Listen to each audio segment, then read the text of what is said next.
Orbilio at saka si Galapon, no? Sabi nila, Sir,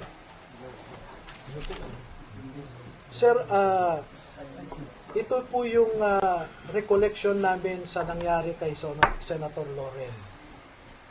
Pagdating ng convoy namin doon, and this I distinctly remember, and as I said, I already rectified it. No?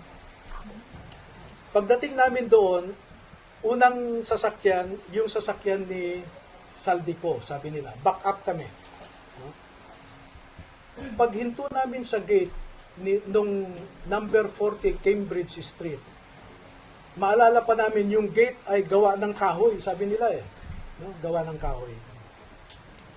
Pag hinto ng sasakyan ni Saldico sa tapat ng gate, pagbaba niya sa sasakyan ay nagbukas yung gate. Pumasok kaagad si Saldico doon. Tapos nagsara din. So sabi, Sir, maalala namin, walang ibang nakapasok sa amin. Maski si Mark Tiksay, hindi siya nakapasok kasi naisara ulit ang gate. Pero maalala namin, Sir, na si Mark Tiksay, inutusan kami na magbaba ng 2 maleta. No? Pagbaba ng 2 maleta galing sa backup ay ibinigay nila kay Mark Tiksay. And then maya-maya lamang, Sir, ay napansin namin lumabas na si Boss Saldi, sumakay na sa sasakyan at umalis na kami.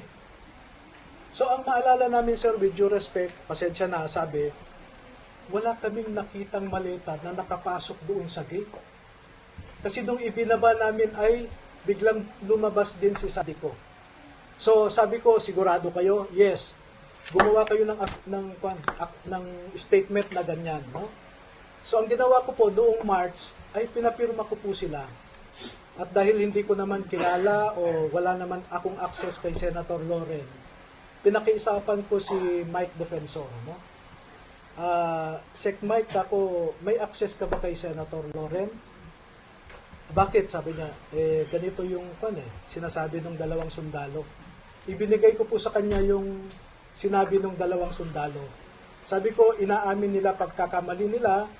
Kung gusto ni Senator Loren na kasuhan yung 2, ibinibigay ko ang ebidensya. Pwede niyang kasuhan ng perjury yung 2 kung gusto niya.